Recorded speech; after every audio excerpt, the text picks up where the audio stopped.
Cousin to start watching The Magicians. So uh, I I love how think we you made it to the last always two episodes. start. Sorry, go ahead. No. You just start recording it every time the recording starts. You always drop some shit like this. It's just funny. No, how far did y'all get? Um, we're on the last two because I told him to keep watching through season one, but to stop at the last like two, three episodes without like don't watch it without me. Um, Yeah. we just got to the end of the episode where they found out that Christopher Plover is a pedophile, and Right. they still think that he's the Beast. So that's where we're at right now. Last two episodes first season. Anyway, Right. It's the last few episodes are kind of rough. oh for sure, It goes from like being kind of you still get like this whimsy, yeah. and then it gets like really intense. Trigger warning, listeners, if this hits them, because there is no trigger warning in the show. And I would have loved that because I had to stop watching for like, I shit you not, maybe like 6 months, and then come back and prepare myself to continue watching because there is a pretty Are you aggressive referring to the SA. ritual that? Yeah. Yeah. Yeah, there's a pretty aggressive SA scene at the end of the season that they do not warn you about. Granted, I also had just recently been SA'd when that scene dropped, so I was like, "Oh, this is too fresh," and so I did have to pause for a bit. But again, my favorite show ever. I have It's a great rewatched fucking it show. 12 times at this point. Yeah, I have a problem. um, yeah, if your comfort show says something about you, I clearly am mentally unwell. Yeah, if you like that, that's okay. But listen, it's so good, and the book is amazing. The books, there are three books, but yeah, I cried multiple times throughout the show. I'm so excited for them to start getting into it. You said cousin, correct? Yeah. Does your cousin practice? No. Not yet. The show will do that as well. Yeah. I definitely want to keep talking about the magicians and the post show because there's a lot that I want to say. Especially in the first season, there's so many good things in terms of practice that are just dropped right off the bat, and that's why Oh I my was god! like, Oh, like so- the Breakbill South episodes where they go through those trials. Oh my god, there's so much shit there. perfect for this episode, by the way. Yeah. So yeah, we are absolutely dropping into the post show and talking about the magicians. So listeners, because I have a feeling this will probably hit live recording, listeners, please go watch the magicians and then come join us on the post show called Unedited on Patreon, so you can hear us talk about the context in which we are referring to. But I guess that's our segue into Unsanctioned. I love a smooth transition.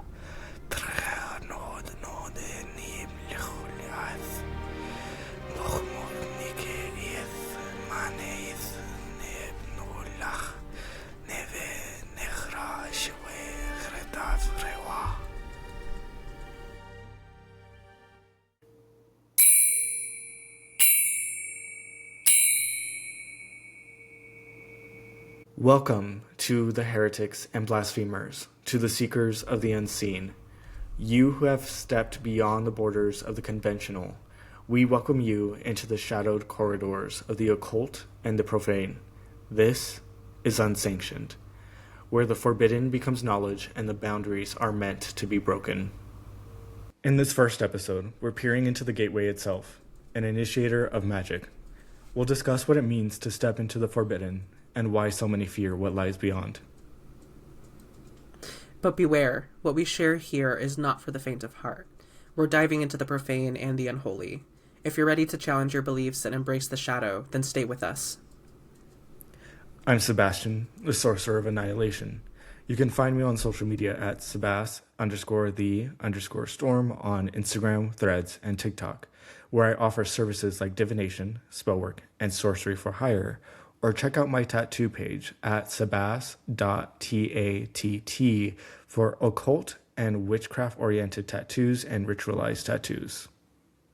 And I'm Len, the Witch of the Crossroads. You can find me online at Hechicera Len on Instagram and Threads. So what are we talking about today, Sebastian?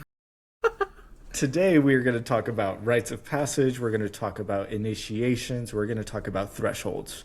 As we kind of said in the beginning, thresholds are the gateway itself, right? We're peering into that as the initiator of magic. What that means is that a lot of people think that the best way to go about a practice is to just kind of jump right in, which not to say that that's not the case, but to really get serious about work, there should be, in my opinion, the rite of passage, right? This is the part that which separates you from before you start practicing to the moment you are actually practicing as a practitioner.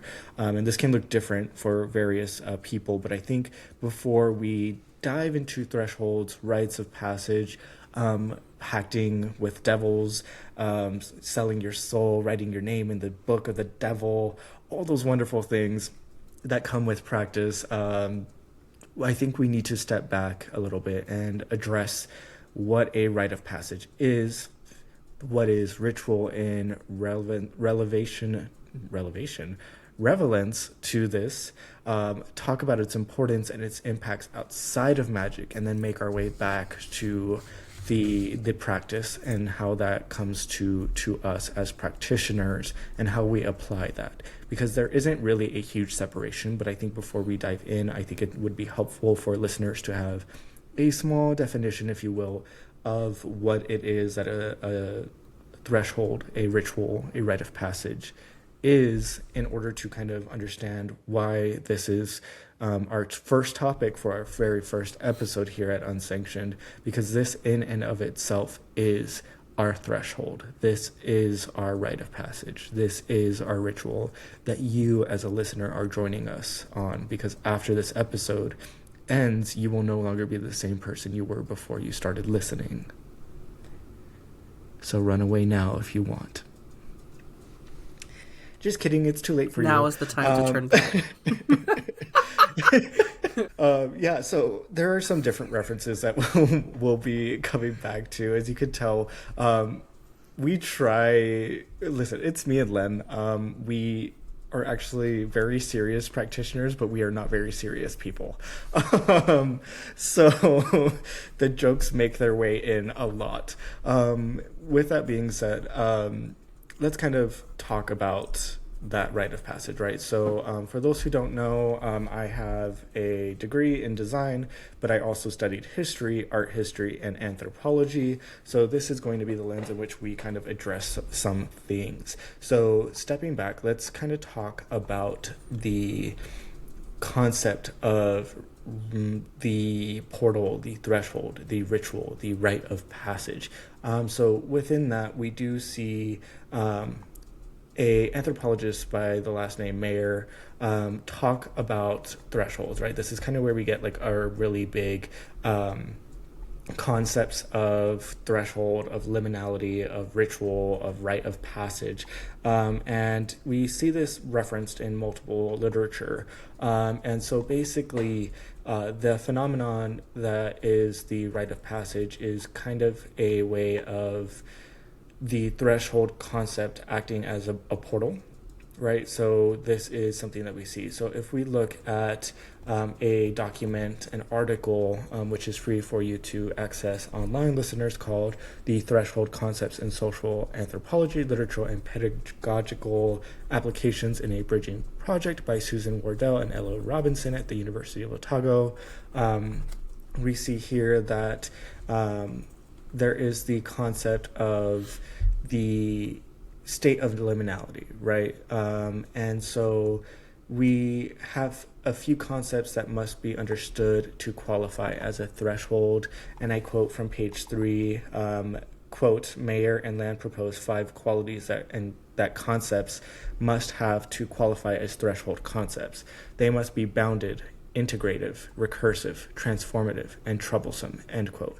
So this is something that we see for thresholds becoming a thing that's necessary, right? Because thresholds aren't just physical doorways or something you step through or this kind of concept, but they're also the actual non-physical idea as well, right? So certain ideas can be thresholds, certain experiences can be thresholds, and this is where we get into the idea of the concept of a threshold. Now, with that being said, the threshold word comes an important word in the concept of rite of passage, right? So the rite of passage is a kind of, in my opinion, like really straightforward phrase, rite of passage, right? So coming through a passage, which is coming through a threshold, right? Now, by definition of anthropological sources, we have that a rite of passage is broken into 3 segments. We have the separation, the liminality, and the reintegration. So the state of liminality is a really important concept. So again, I'm going to quote from Mayer and Land 2003, quote, a state of liminality comes from the Latin limen or threshold, to a deeper understanding of the discipline, stepping through over a metaphorical threshold of understanding, end quote. So again, the tire here is that in the state of liminality is this actual word from Latin, limen, which is the actual threshold itself, right? And this is the point in which everything that we want as practitioners is actually occurring, right? So this is the moment. This is the moment in which we are having the binding vows recited. This is the moment in which the signature is finished being signed or being signed, the actual act of signing. This is the moment in which the blood is drawn. This is the moment in which you pass through the doorway, right? So this is the important part in the rite of passage, right? And ritual is also broken into these 3 steps. Rite and ritual come hand in hand.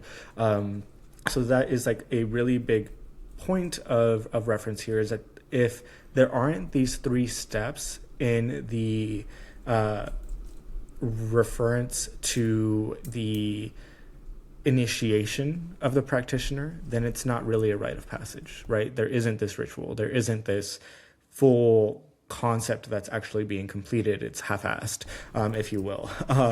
And so these are things that we need to be remembering. And to refer to another book, Ronald L. Grimes, Deeply Into the Bone, which I highly recommend for all listeners. This is about reinventing rites of passages, however, but they state, and I quote, we undergo passages, but we enact rites, end quote, right? So what is the point of being passive and then being active in a ritual is something that's super important as practitioners, but also as somebody undergoing rites of passage. And so with that being said, I think we are kind of diving into these concepts in order for us to talk about these ideas, right? As practitioners, we do have a huge concept of liminality, right? As I'm sure you've heard all over witch talk and all over mainstream Everyone's media. favorite buzzword. Liminal, the liminal space, the liminal blah, blah, blah, liminality this, liminality that, without really understanding what liminality is, right? And liminality can be this actual physical experience, but it's also a concept. It's a state of being, right? You're separated. To kind of explain more, in the rite of passage and the 3 steps, the separation is you are separated from society.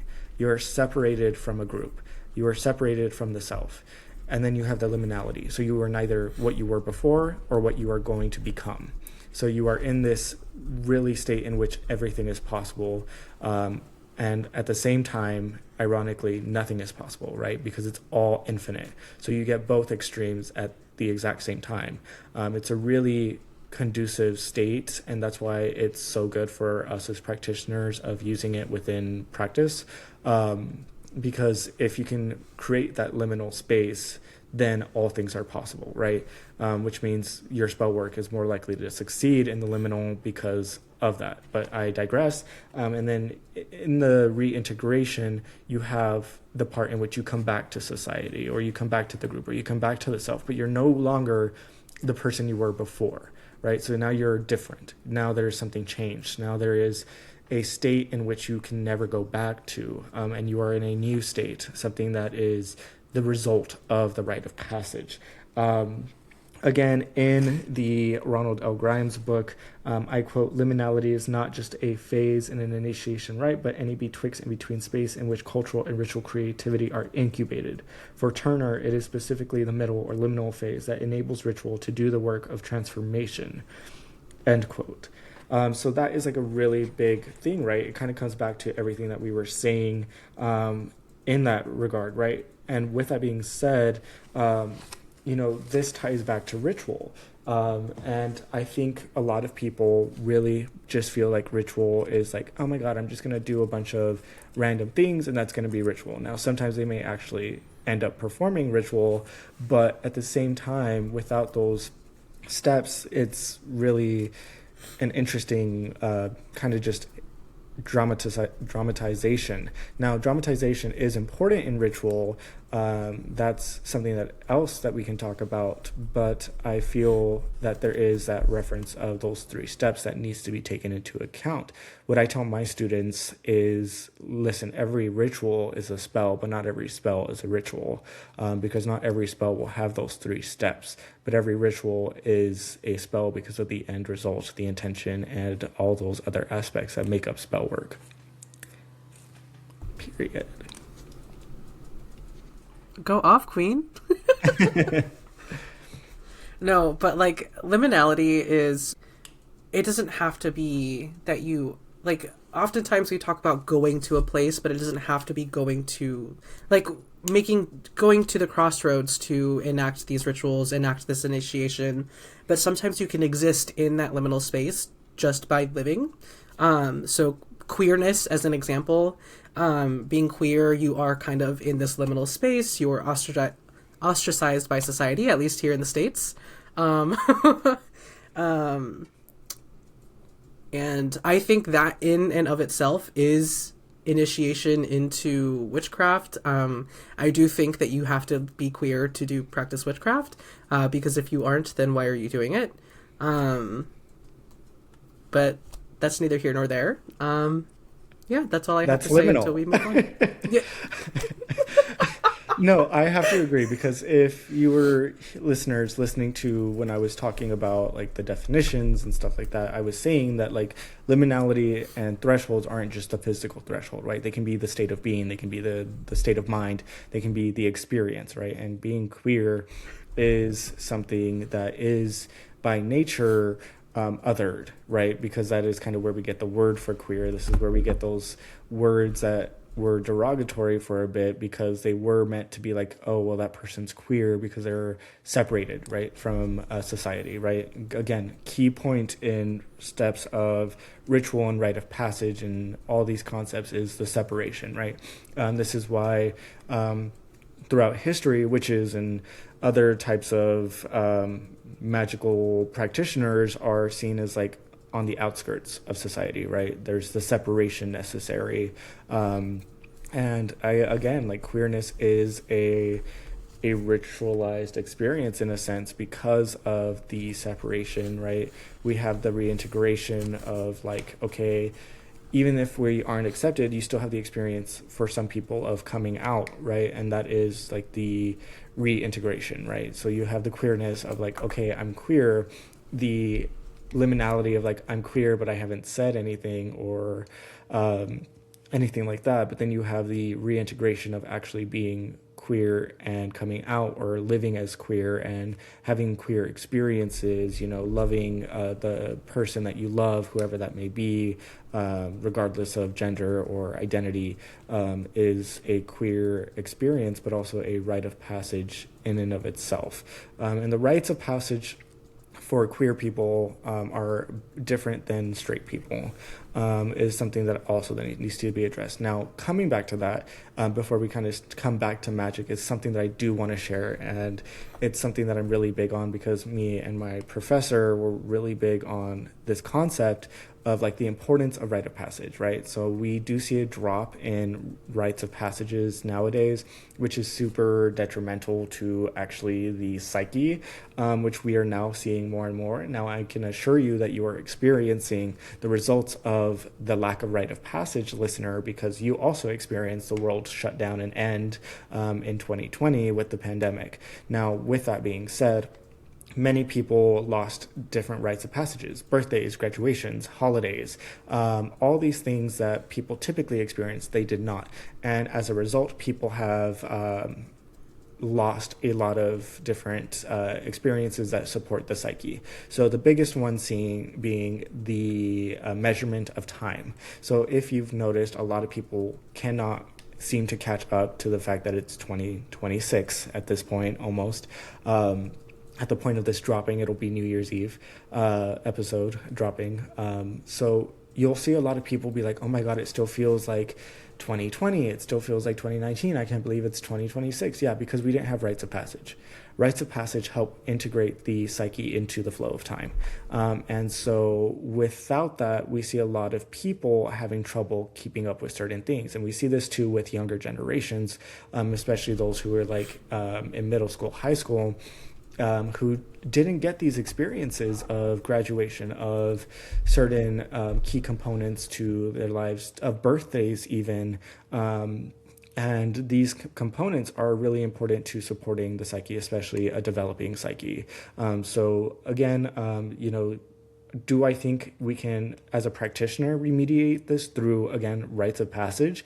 Yes. Do I think the mundane person could remediate this without rite of passage? No.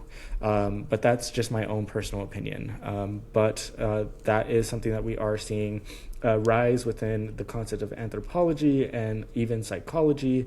Yeah.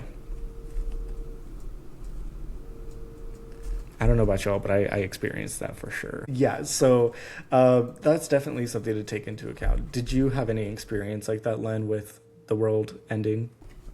I mean, yeah, that's around the same time that I kind of went through, like, I'm not going to say it was a self-initiation, because I didn't pact or do anything like that, but I was put through the ringer. Went through a real rough time, and I feel like most people did. With the, like you said, the lack of rites of passage, it's almost as if we were forced into one, to kind of process everything, to go through everything. Yeah, I don't really have much else to add there. Yeah, that's kind of the irony of the shutdown, right, of everything with the pandemic, is that we lost all of this rite of passage, which was super important for like growth as individuals, as people, as society even. And then at the same time, we had this massive, insane, huge, large scale rite of passage of like separation, liminality, and then reintegration. Separation, the world shuts down and we're all quarantined. The liminality, we're all quarantined and we don't know what to do, so now we're forced to sit with ourselves and either heal from it or get into a worse state of mind. And then reintegration is the world opens back up and you either survived or didn't, essentially. Whether that was literal or metaphorical is the kind of end state of that rite of passage. Wild stuff. Wild time, honestly, because what was that even? Granted, that was the time I really dived into practice, and was a really good time for me to do that, but it also was like a time I worked through a lot of stuff. I actually did go through a rite of passage as well. Self induced, for sure.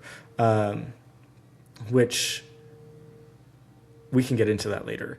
But Yeah, because I hear about this more often in like Latino spaces, like Latino. Well, just because this is like the background that I come from, it may be universal. I don't know, but like the rites of passage are like coming to like Santa Muerte. Like I hear from other Santa Muerte devotees that they came to her either through a major life or death situation or they just about died. Like they had a near death experience.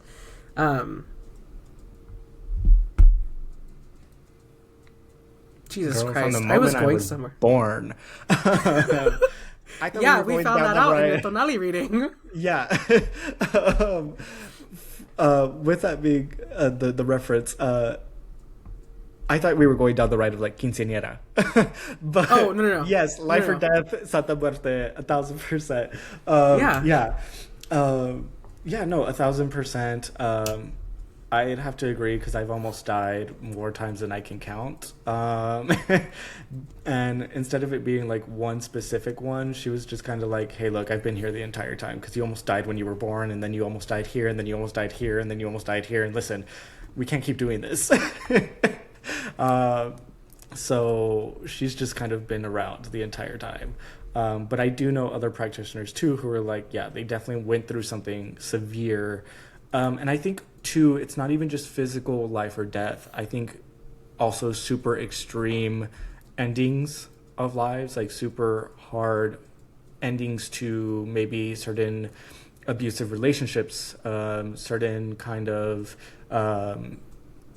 life experiences or states of living or other like that is life or death, like addiction or other states that are like super severe in which you are coming from one point to another threshold. Liminality, referred to again, is the point in which she kind of comes forward and is like, hey, I'm here, let's work together. You also don't have a choice in this, so grab my hand. But yeah, I think to coming to Santa Muerte, other encounters, like I think too, people have to remember coming back to magic is that you can perform self-initiation, right? You can walk through these thresholds alone. And oftentimes you have to walk through these thresholds alone. That is part of the concept. In certain practices, maybe not, within like certain types of like traditional practices, it may be more of a group thing, but at some point you are still going to reach a liminal state, the separation. So even if you're surrounded by people, you will be separated metaphorically by being neither who you were before and you're not like them who have gone through this ritual quite just yet. You are going through that initiation itself. With that being said, I think we can talk about some really famous or popular concepts of initiation, of rites of passage, if you will, within the practice. Right, Len? Yeah. So, pulling mostly from the Silver Bullet, because that is what's more common for North America. Most of North America folklore, witchcraft is from the Silver Bullet. And like the first, if you're not familiar with the Silver Bullet, it's the first few chapters are about like people telling stories of witchcraft initiations, and there's a few in there, and most of them, like most witchcraft folklore, is that is through a Christian lens, is going to be pacting with the devil or some kind of devilish figure. So in the Silver Bullet, we have what it probably comes to mind for most people is the Black Cat Rite. There's two versions of it in the Silver Bullet, but both of those require boiling a cat, a black cat, whether it's alive or dead, depends on who's asking, but most of the time you have to boil it alive. Like in the story, this person boils the cat alive, then they go to a creek or a river that is running east, and they will rinse each of the bones in the river, and the one that they're washing at the time that the devil comes up to them is like the magic bone that will make them a witch. Or there's another version where you get specifically the left shoulder bone, and then you drill a hole in it and wear it as like a talisman of some kind that you get your power from. But yeah, yeah. That's so funny because there's also like the witch's toad, which is actually the same concept almost, where you take, I forget what kind of toad it is specifically. It's a specific frog or toad, and obviously I'm not a more traditional practitioner when it comes to like witchcraft, so I don't know this like that detail, but I know that you take it. You typically will take the frog, living or dead, put it in a box, or take the corpse to a anthill, and then have the ants eat it until the bones are clean. Then you take the bones to a river on the night of a full moon. You recite a certain incantation, and you throw the bones into the water. Now they will start singing or screaming, depending on which version you're looking at.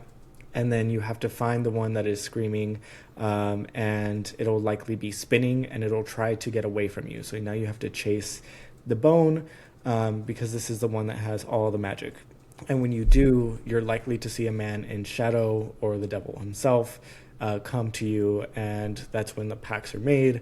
And then you take this bone, and then you are therefore have magic powers because of said bone. Now there are different ways of keeping that or utilizing that bone as well, but that's definitely a concept that's seen across the more traditional lines of initiation. And it is self-initiation. You know, there is no one being like, here's step one, here's step two, here's the devil. So I think that's a really good reference to, and it's a popular one. It really is. We do see this a lot, in which you take something. And I think it's a really fun, or I mean, fun depending on who you ask, a reference to the concept of our spirits and being like, undergoing minor rites of passage all the time, when they're like, hey, I need you to go get this materia. I need you to go get this.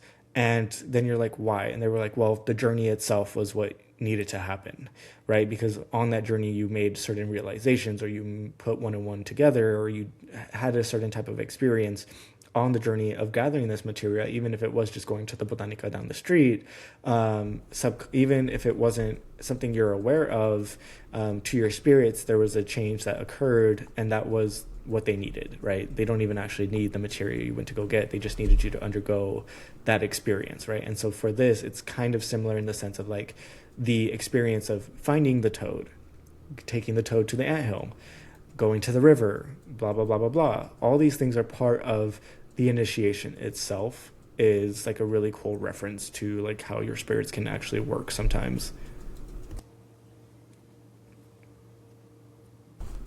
Yeah, it's not just the fact that you got some black cat bones and was washing them in the river. Part of the process is cooking that cat yourself. Part of that process is like there's a version of it where you have to like while it's alive scratch its belly till it bleeds. Like it gets intense, and the devil will make you work for it, or whoever will make you work for it. Yeah, I think there's a version with the frog one where if you are a female, you have to keep it in your breast for like a full lunar cycle.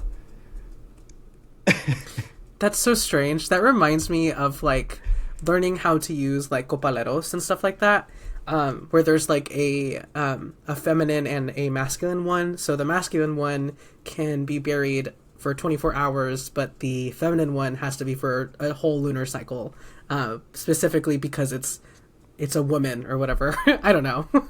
I have to see which one mine is, because I did not know that. But that's like kind of what we're talking about, right? Like, okay, what's the difference between you just grabbing a black cat, throwing it into like the fire or whatever, and then taking the bones, right? Versus actually going through the entire process, right, of the separation, the liminality, and the reintegration. Like, what is the difference there, and like what are the results, right? Because you probably won't see results from just throwing cat bones into a river, right? There is the process that's important in initiation. Do you know any other like initiations that you can think of off the top of your head? Yeah, there's another one. There's actually also two versions in the Silver Bullet of bleeding the sun. I think it's I don't know how people are referring to it, but that's essentially the goal. Like you have to get the sun to bleed. So one of them will say like go you go at night to a really high mountain and you throw rocks at the moon. Then you take a brand new knife, go down to a river also running east. You will say some prayers over 12 nights, basically renouncing your Christian baptism and pacting to the devil or to be obedient to someone other than God. And on the 13th day, if the sunrise, like as the sun comes up, if the sun is bleeding or if it's red, then that's a sign, an omen that the initiation took, that the ritual took. Otherwise, you would have to do it again.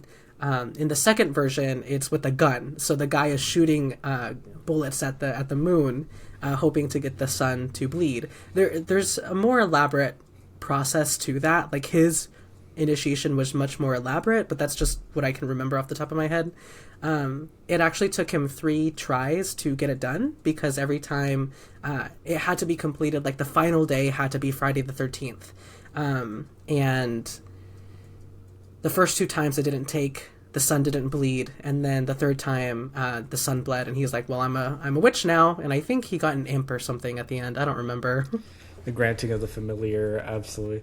Yeah, so that's like really cool too because we see concepts across cultures of initiation. This isn't just something in traditional witchcraft, but we also see it in like Albert Bjorn's Icelandic folk magic talks about a version of where you go to the crossroads and you sit at the edge, like at one of the points of the crossroad, and you just sit there in silence. You're not allowed to speak, and if you will be tempted a certain number of times, and you have to like ignore said temptations, you still cannot speak for like blah blah blah, and then at the end something occurs in which you are no longer the same person you were when you went to the crossroads, and now you have certain abilities and you can perform certain rituals and acts and whatnot, right?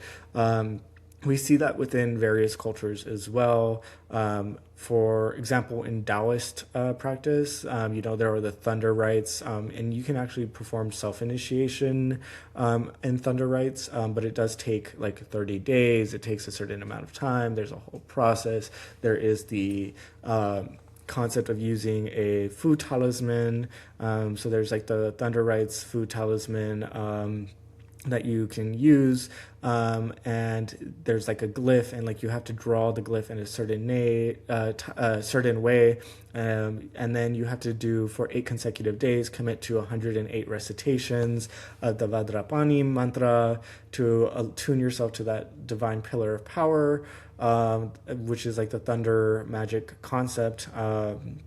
And so there is this concept of that, and then you have to like day 1, you have to you create a food talisman, and then you have to pass that through the smoke of certain incense to activate it and perform blah blah blah, and then you have to go through day 1 through 8. You have to begin your recitations with the Jing Wang hand mudra directed inward, and then you have to like do all this other stuff, and then before commencing you actually have to like go through a whole thing of like fasting and avoiding certain things and not breaking certain taboos, and then you perform this whole ritual for like the 8 days, 9 days, and then 30 days, and whatever it is, there's a certain time in which you have to perform certain rituals, ring certain bells, perform certain things with certain tools. This is all things that is all of that, right? So with that being said, with the thunder rites, it comes back to like Le Gong, which is the Duke of Thunder, and then you get into other concepts and all these other things that you can perform then once you've finished your ritual, your self-initiation into the Taoist thunder rites, which is kind of where we get like the concept for storm magic in a number of ways, and what you can do, right? Because this, for example, in regards to the thunder rites, if you were to perform an exorcism of a certain spirit, the spirit's like, dude, you don't even have the authority. Like, under whose authority am I going to leave? And not yours. But then when you perform this right, you are receiving the decree of heaven that basically dictates, like, I am the authority of heaven and I tell you to leave. And then the spirit will be exercised. So that's something too, right? Like, that we have to remember that these initiations aren't just to be like, oh, like, well, now I did that. That's that. What's going to change? Or to be in the state of like, oh, well, now I'm a witch, right? Like, there is a responsibility that comes with this, right? There are things that are bestowed upon you, doctrines, there are different titles, these different roles, these responsibilities that are placed upon you when you perform these rites, is something that I think a lot of people forget nowadays, because everyone's just like, I want to be quirky and cool, I'm going to be a witch. But they forget that, like, okay, now you have to manage spirits, right? Now in the spirit world, if two spirits are fighting, you are the one who has to be the one to be like, you need to stop, I will be the judge, you will get this, you will get that. This is where we get a lot of different concepts of like spirit engagement and other types of engagement from the rites of passage, is because it's not like, okay, yeah, cool, I got these powers, but there's also something else that comes along with it. That right sounds so complicated. They said, you better work. You better fucking work for this shit. You better work, bitch. You better work. Listen, I did. Yeah, so that's like a one way to do it. Another popular one from like traditional witchcraft is like you go to a church at midnight on either like a full moon or a new moon, depends on who you're asking, and you walk backward around the church 3 times at 3 a.m. And then the devil's supposed to appear, and then blah, blah, blah, you do your thing.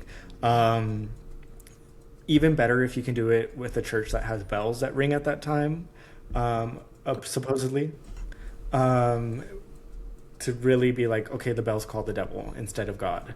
And so there is that concept. I've seen too where you go to, you take holy water and then you go to like a river, and then you recite your baptism backward, the baptismal rites backward, and unbaptize yourself, kind of how we were saying before, and doing that, or just simply making a ritual in which you are performing certain prayers in reverse to undo said pacts with the Christian God.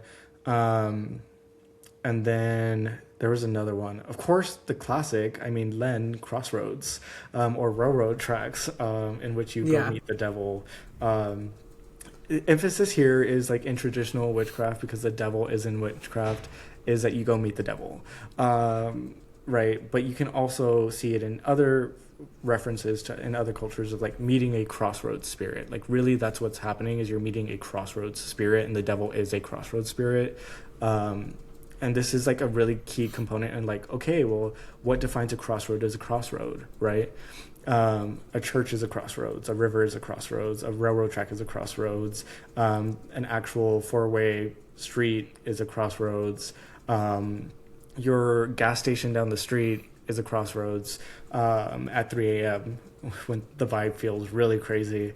Definitely liminal. Neither here nor there. Literally. Casey's at 3 a.m.? Oh my god. Denny's? But yeah, these are like concepts that we are addressing, right? Like when we are practitioners, what are these different versions? Within classical grimoires, even if we go further back from classical witchcraft, we do see various forms of rites of passage. Before you go into that, you get to that, there are 2 more in traditional witchcraft that I want to mention before I forget. Please. There is the Black Toad, from Gemma Gary's The Black Toad. You get a toad or usually some animal, black animal, black toad, black dog or something. You will steal a communion wafer and feed it to them. as part of the initiation. I think there's of course other things you can throw in there. I don't know the ritual exactly, so I can't say like what is and isn't involved. But I think like of course the Lord's Prayer backwards before feeding it to it or while you're feeding it to it. And there's another one. Going back to the crossroads. Yeah, it's usually either 9 nights in a row at midnight or 7 to 9 Sundays at midnight. And like I get kind of confused by that, me personally. Like the midnight part, is it like Saturday night into Sunday morning, or is it Sunday night into Monday morning? Like that's what I never understood, and I just kind of like, this is me admitting that like I'm autistic and I take everything very literally. So I'm like, is it Sunday night or like Sunday morning? Like I anyway. No, but like honestly, same as two neurodivergent bitches who share one brain cell. But at the same time, it actually is like, this is where we talk about like experimentation as practitioners. Like, girl, do both, right? And see which one has better results, right? For listeners, like you're going to have to try some things to see which is working best, because there is a difference, right? So like the spirit that you see at midnight versus the one you see at 1 a.m. will be different. For sure, especially if you're doing it consecutively, right? Another note on like the use of a toad is kind of funny. Don't know why this reminded me of it. Not necessarily tied to rites of initiation, but like the traditional brujeria practice of like taking a toad and baptizing it in the name of your opponent and then torturing the fuck out of the toad. Yeah, fantastic. I have not done that. Truly, I haven't. I think frogs are disgusting. They're wonderful indicators for the environment. Frogs, toads, the whole 9 yards. I just can't stand. Ugh, so gross. That's fair. That, and there are 2 spells that I haven't done yet because they're essentially death curses. But I would like to experiment with it. I would like to try. Allegedly. I mean, if you believe in witchcraft and all that. Right. Like the flood. Allegedly. Yeah, allegedly. So one of them is, of course, the baptizing the toad in the name of the person. But there's also, this is actually in, you need to read it. You need to read Laura Davila's books if you haven't yet. I you do. Specifically, Sebastian. Because in her first book she talks about Holy Week, and there's a death curse that in there that is only supposed to be done between 3 p.m. Good Friday until 3 a.m. Easter Sunday, because God's dead and God's not watching. So you like, those are the only times that you're allowed to do that kind of work, because it's like a grave sin. Like, it's evil shit. And it's a Judas curse. Do you remember how Judas died? I don't. He hung himself. Okay, yes. Okay. It's to make them kill themselves the way that Judas did. Allegedly. Allegedly. I'm sorry, I was like so stuck on that phrase, God is dead and he's not watching. It was like iconic. Yeah. No, see, like, this is why I really want to talk more about like the Catholic part, because it's so blasphemous. Like, the Catholicism in brujeria is so blasphemous, and it's so yummy. I love it. It's so good. Like, most of the curses can only be done after sunset because the sun is God's eye and God is not watching anymore. Yes. Anyway. Listen, there's a reason why our highest tier is called Blasphemer. Yeah, we love some blasphemy over here. I love stuff like that. I also have utilized things in similar fashions, even in other like practices. So like when I was Taoist, if my opponent, like my spirits were like, well, guess what? They're Catholic, or they like practice Catholic folk magic. I was like, cool, time for me to pull out the big guns. And I would perform some crazy integrated blasphemous stuff with like Taoist magic and blasphemous Catholic folk magic, essentially. As you should. As one should.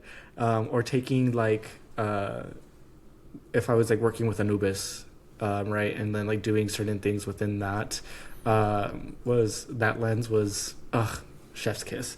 I love turning something, like my favorite word is like inverted. Like, let me take that and I'm gonna invert the fuck out of it. Absolutely. Amazing. So yeah, taking that and then like being like, well, God's dead, he's not watching, time to do all the horrible fucked up shit that needs to get done. Don't mind me, but I'm also insane, so I'm like, girl, go ahead and watch, pull up a chair. Pull up the cuck chair for God. Watch what I'm about to do. Yeah, no. That's amazing. We all know God's into it. Oh, for sure. For sure. I mean, come on, look at the Old Testament. God's into it. Literally. Yeah, I mean, even within like modern, or not modern, but traditional grimoires, you see that you have to undergo certain things, right? There is like separation. So like within certain jinn related grimoires, cannot say which ones due to the taboos that are tied to said grimoires, but in order to perform certain work, it is honestly some of the most extreme taboos and like cleansing and purification and rites of passage you have to undergo. Like some of them are like, you must go and separate yourself from humanity and society and only eat certain specific fruits with certain specific things for 100 and something days, and every day you have to recite the names of Allah 1,000 and something times before sunrise and before morning prayer, and then after morning prayer you have to recite this one passage like another 1,000 and something times before the sun reaches the highest point in the sky, and then you have to do blah blah blah blah blah, and you must only wear certain types of clothes and do certain things, and then the jinn will appear and do what blah blah blah blah blah. But you have to actually which is not written. This is what's crazy too, is like certain grimoires it's implied. Now you have to perform certain talismans and certain casting circles in order to actually perform this work. So now you have the occult aspect of like, this is secret. So even if you have this grimoire, unless you know the secret arts that are implied, you can't perform this work. It's not going to work, or you'll be in danger, girl. You in danger, girl. I'm in danger. Yeah, it's like really intense. Some of them are less intense. Some of them are like, stop eating certain meat for a certain amount of time and then suffocate yourself with frankincense and myrrh, and then you're good to go, right? Others can be more intense. And the reason why I bring this up, listeners, is like, if you are crafting your own self-initiation, these are things to be inspired by, right? Take this and be inspired to perform this work in various ways. Be inspired by it, but also like, because I've heard of people using Gemma Gary's, like, The Devil's Dozen, her book The Devil's Dozen, people talking about using the rituals in that book to self-initiate. Be careful with that, because those specifically are about specific spirits. They're not like universal. So like, you probably won't get as much success trying to conjure those same spirits in California as, you know, she did in wherever she is, Cornwall. Yeah, I know. I have to agree. This is where we get into a concept you'll hear me talk a lot about, especially if you're my student. I will burn this into your brain. Circumstances and conditions. Speaking of the magicians. Circumstances and conditions, right? So like, if I try to perform this work that I just talked about with the jinn, but didn't perform any of the rites or the taboos or the cleansing or the purification or the fasting, how well will that turn out for me? Probably not great. Now, with that being said, can you change things? Yes, but if you're a beginner, I wouldn't recommend just being like, I'm just going to change this to this and this to this, and I'm going to do this instead. Like, no, that's not how this works. You don't just plug and play. There's a science to it. And I know we don't stand necessarily, but listen, Consorting with Spirits by Jason Miller, fantastic reference in this case. But yeah, like talking about like, okay, like for example, let's do this, right? I know somebody, I can't say who, they are a practitioner who is a devotee of Kali, but they also work with infernal spirits, demonic spirits. Now, how they summon spirits is not going to be the same as you would in the traditional Goetia, because instead of using God, they're using Kali, right? And it makes sense because Kali is known as the one who destroys evil. She's the devourer of demons. She is like the one who drinks the blood. All these other little epithets that kind of reference that she can control said types of spirits, right? Now, that means that the tools are changed, the incenses that are changed, the directions are changed, the times are changed, the all these different things, the recitations are changed, the prayers are changed, different types of mantras are utilized and mudras are utilized in that regard. It's not just being like, well, instead of saying in the name of Abraham or in the name of Elohim, I blah blah blah blah blah said spirit, and you don't just switch that to be like in the name of Kali, like you don't be like in the name of Kali, Paimon, come forth, blah blah blah, which obviously super exaggerated, but yeah, it's not just a switch of a name, right? And with certain spirits, they are bound to certain locations, right? So you can't perform that work. You can do it all you want. You can do it for 3 years in a row, nothing's going to happen, right? Now, there are some spirits that are more traversal that can show up in different places. But again, like, why try and drag a spirit from, like we were saying, Cornwall, Wales, all the way to California when you have a number of amazing spirits in California that can help you out in the same way? Absolutely. Absolutely. And I think with that being said, I think people forget that like a self-initiation or this rite of passage usually doesn't come empty. Like it's not empty-handed when you leave. Typically you're given some sort of gift, right? And I use the term gift loosely. Like you're typically given like a familiar or a tool or some other aspect that kind of dictates that this was performed, right? Yeah.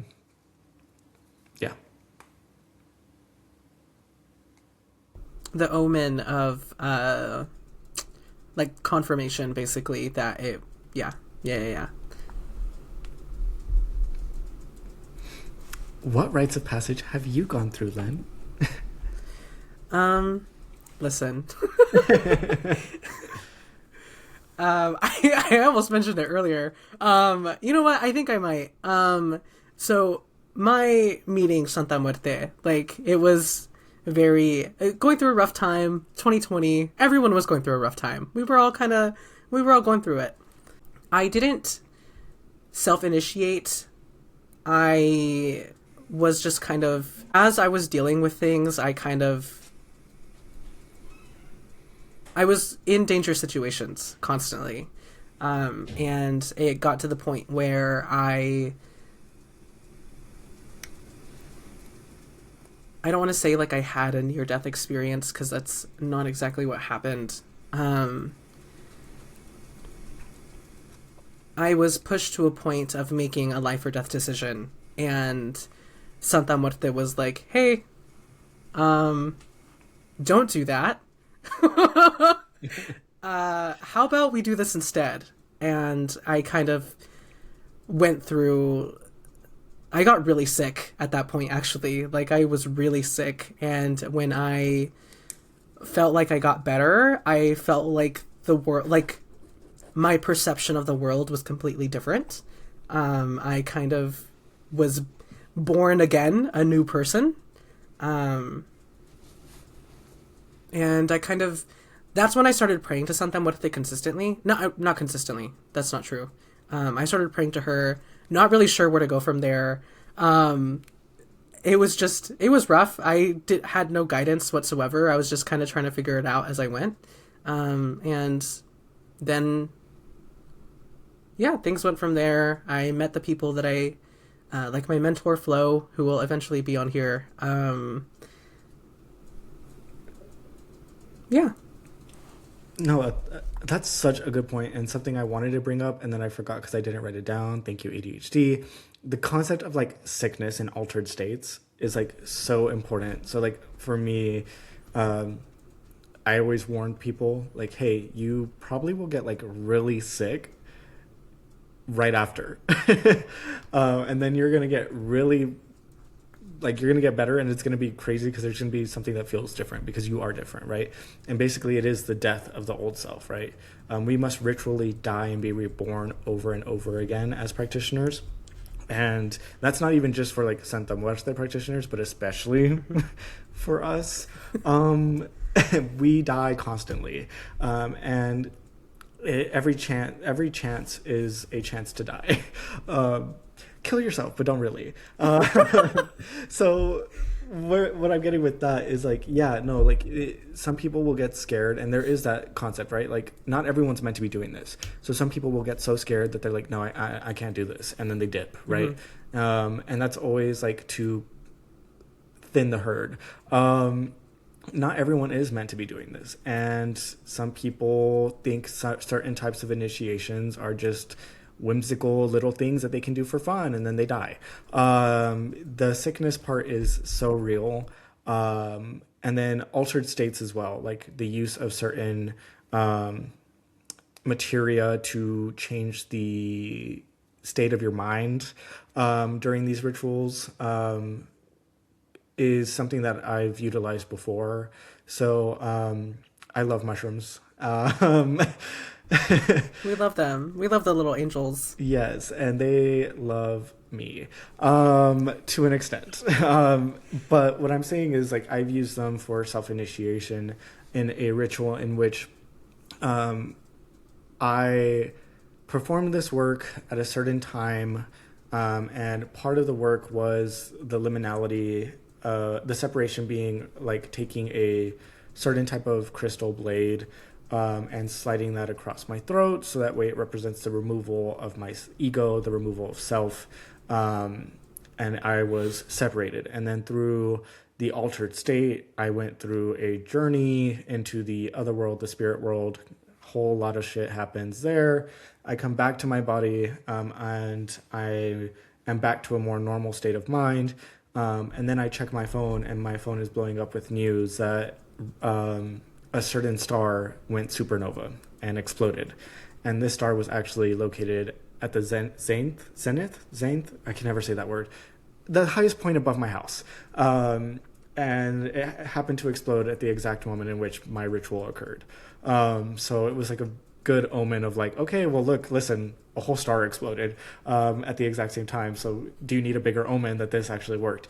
And to confirm it, I drew cards, and the card that I drew to represent me as the altered state, right? Like the new version, the reborn version, was a incarnation of the spirit I was working with, in which their head is cut off, and they were the one who cut their own head off.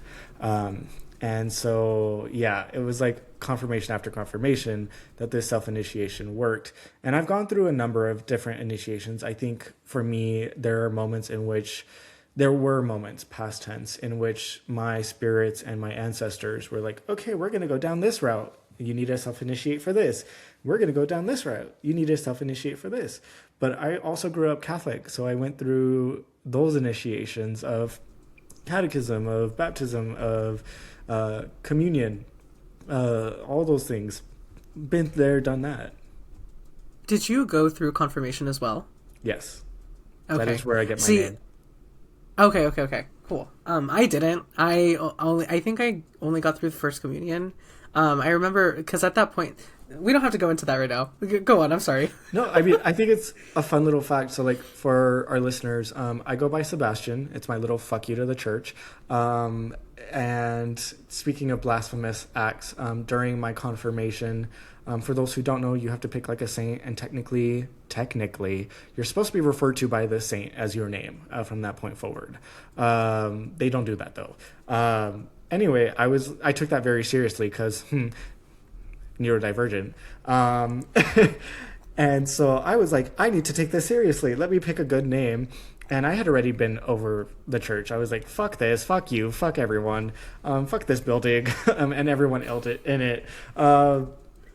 And I was trying to pick. And I'm an archer, I'm queer, and I hate the church. So what can I pick? Well, the patron saint of archers and warriors is Saint Sebastian. Saint Sebastian is also known to be a sort of exorcist, if you will, due to the slaying of a certain dragon at some point in his lore, which is definitely associated with me and my practice, if you know me. And then Saint Sebastian is actually one of the few saints that's actually known to be queer. It's actually why he's painted the way he is, because you don't see other saints painted that way. It's like an iconographic symbolism to his queerness, in the hat, nearly naked, and the penetration of arrows. I'm like, bitch was a bottom.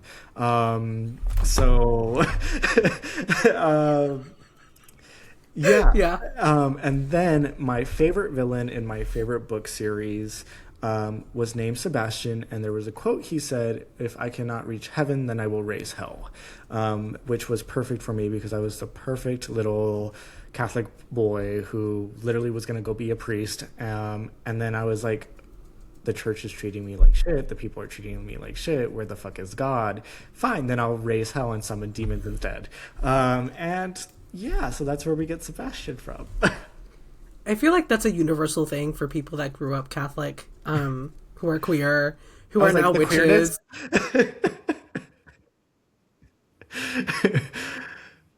Yeah, if you grow up gay, you grow up Catholic, you become gay. No, yeah, definitely there is a universal story there, the archetype, for sure. But I think too, even that was like a form of initiation. I mean, there's the separation. I basically just hijacked the confirmation ritual and then made it my own self-initiation into witchcraft. As you should. Which, listeners, you can do that. If you are like in the broom closet and you are being forced to go through these initiations or these rites or rituals, hijack it. Make it yours. Do whatever you need to do that.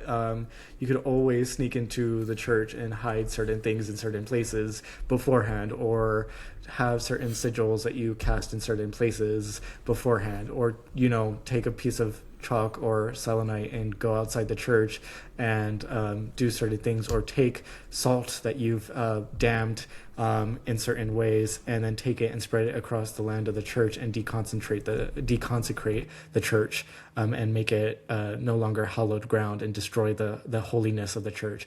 Oh, I love that so much. Sorry, that's like one of my favorite things. I don't even have to be doing anything. If I see a church and listen and I get the ick, I'm going to make sure, just damn the land. And now every time someone's baptized or any time someone goes over there for some shit, instead of being blessed and by God, they're being cursed. Fuck y'all. Yes. I know this isn't the same thing, but it kind of reminds me of like when those people at like the Protestant churches would do like the full body baptism thing. Like they'll have bath bombs in their pockets, like black bath bombs. Literally me being baptized. It's funny. It's so funny. It is. No, literally. And then they start freaking out. It's great. But also, like, if you think about it, right, like this church, if you deconsecrate it, make it no longer holy ground, this is like a point of weakness now, right? No one there can do anything, right? So if you're smart, no priest should be able to remove your curses. But let's just say you curse somebody who's Catholic and they go to the church and they're like, I've been cursed, please, I need like blah, blah, blah, blah, blah. Well, if you've removed the whole fact that the church is holy, therefore the priests have no power, girl, what are they going to do? I mean, in my opinion, they can't do shit anyway. But if that's like the way of it going, then destroy the system from the ground up, literally. Or if you're good at what you do, they won't be able to do anything. But sometimes you have to dismantle shit. And honestly, it's kind of just fun. Like, as a listen, I'm like a trickster spirit. It gives me joy. it gives me, how you say, endorphins. The- that I can just do this, and they will continue to go to church and think that they're going to holy ground and all this shit, and they're really not. And now it's just another building is so great to me. Oh, it just makes me so happy. Think of that scene from Castlevania, Lies, and a House of God. God, don't worry, we will love you. Your God doesn't love you. Oh, that's such a good scene. Literally It me. is. It's me going into a church. Yeah. And I also look like that, by the way. I believe it. I believe it. Yeah. Listeners, if you've never seen me, that's what I look like. Goals. I just need some Botox, and I can definitely achieve that. Body But- is tea. Body is tea. Snatched. It's just me and my court of spirits showing up in a random church. Is great. But I think too, really quick, because we are kind of nearing the end of this episode, is people do not take the fact that having certain rites of passage, certain self-initiations, the initiation into practice, comes with taboos. Okay? Listen, yes, we are witches. Yes, we break things. Yes, we break rules. And we talk about taboos here on Unsanctioned and breaking them. But you, as a practitioner, are sometimes given taboos, and those are there for a reason. You can always ask your spirits why, but sometimes it's better for you to not know, not in a crazy, creepy kind of way, like, ooh, that's going to be super scary. But like the knowledge of you knowing is something that can be detrimental in a sense of like, okay, well, now you know, and if somebody wants to use that against you, all they have to do is read your mind, right? Simple divination, if they will. So sometimes these taboos are put into place for a reason, right? And sometimes it's actually for the betterment of your health, without you knowing, which comes into like medical magics as well, but that's like another topic for another day. But I think, I don't know about you, Len, but like I've had certain experiences with certain spirits where they're like, here are some taboos, don't break them, because then I can't do certain type of work for you if you break them. There's only been 2 spirits that have said that specifically to me. Well, really one. The other one was just like, here are some rules to follow. Like they weren't as strict about it. It was more like with Santa Muerte, there were specific taboos, like don't do this in front of me, don't do this in your house at all. If you want me to help with this kind of thing, you have to do this. Very like that. And then for the other spirit, it was more like, for us to continue working together, you have to do these specific things, rather than it being like taboo. So yeah, I know it's kind of the same thing. Like I think certain I would consider that more like an exchange, right? Like that's like part of your payment to said spirit, right? Is like certain things. Like for Santa Muerte, I'll share this. That bitch loves my blood. And not every spirit will. For certain spirits, it's actually quite offensive to give blood. Now, Santa Muerte, if I'm doing, like, I usually don't go to her directly. If you know me, I usually work with more what I call minor spirits, not necessarily that they're weaker, just like they're not what I call brand name spirits, right? They're not Hecate, they're not Persephone, Hades, they're not your big shots, right?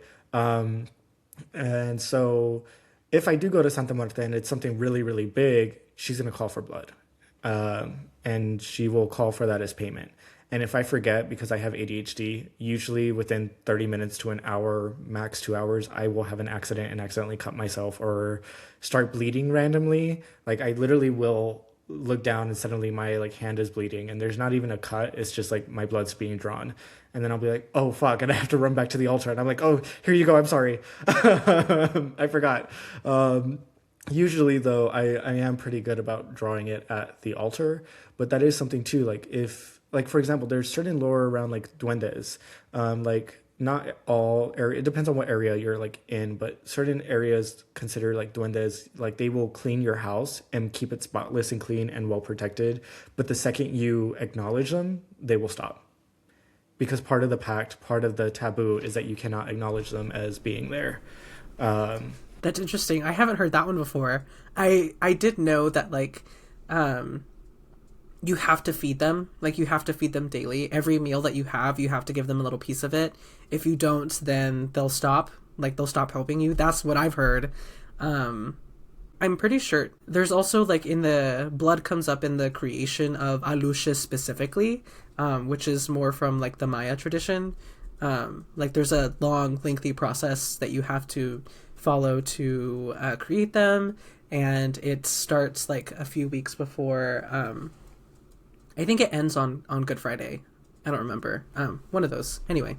Yeah, I think too, like timing is important. Like, what days do you think in the year, or like concepts of time, is like good for initiations and rituals and thresholds?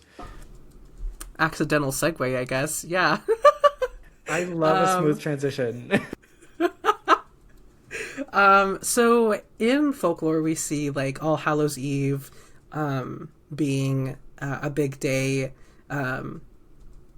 Friday the 13th is the day that one character in that story is initiated. Like, it has to be specifically Friday the 13th. There are also other days that are ideal, depending on what kind of, you can follow the lunar cycles, do it on a full moon or new moon, like you mentioned earlier. Because I have been looking or reading the Tonalamak from Mexica tradition, day one alligator, Sesi Pakli, would be a good day to initiate something, to begin something. So beginning or having, if it's going to be over a process of days, you could have the final day be on Sesi Pakli, or you could start it on that day, depending on, the ritual itself, the expectations, all that stuff. But yeah. Did you have anything else to add? I think I have to agree. Like, those are really good times. And again, like, it depends on your practice, right? Your traditions that you're coming from, the spirits that you're working with. For me personally, I find within my own practice, like, certain astrological events are like super important for or like rites of passage and these kind of concepts. So like, to have the omen of the stars, if you will, actually coincide and benefit your rite of passage is like really big. But also things like natural disasters as rites of passage and utilizing those. So like crazy storms and like things like that are like things I've used before. And I think to certain times of the year, certain days in which we find that like the access to the other world is super easy, is like the points in which those time frames are beneficial to rites of passage. Besides the ones you mentioned, do you have anything within your like self that is different from those, that is like good to you? Specifically, not that I can think of. I would probably, just because my tradition is structured around Catholicism, I would probably do things around like Easter. So like ending something on Good Friday, though really, like, traditionally you're not supposed to work anything that week. Unless of course you're gonna wanna fuck around and do shit Good Friday to Easter Sunday and kill people or something like that. But you could I don't know, there's I've never really experimented with that before. It's mostly been following either the lunar cycles or starting something at the beginning of the month or ending something at the end of the month, following, the basic Gregorian calendar. Yeah, I can't really think of anything. What about you? I think if you're doing like Catholic folk magic, feast days are super important. So like obviously holidays like Easter, Good Friday, but also like what is the feast day of the saints that would be beneficial towards whatever rite of passage you're doing, right? So like the Saint of New Beginnings is Saint Elizabeth Ann Seton, I think, which is like, I don't know. But you also have like Saint Expedite, right? If you want, who also has like kind of minor initiations of themselves.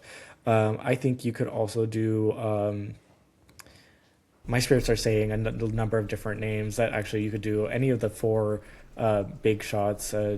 Mark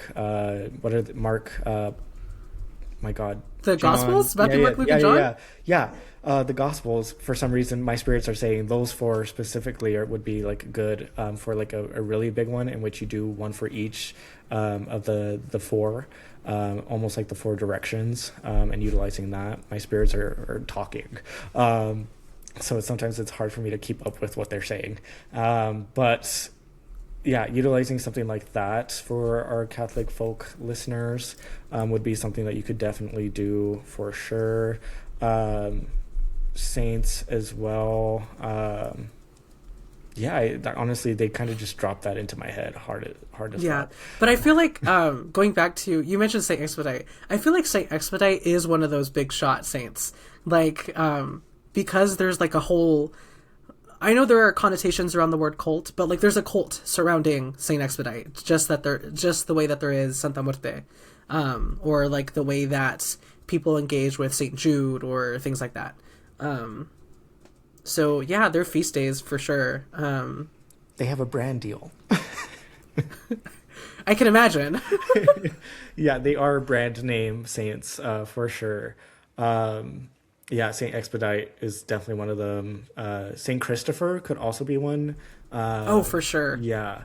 I think that is like one that could be utilized.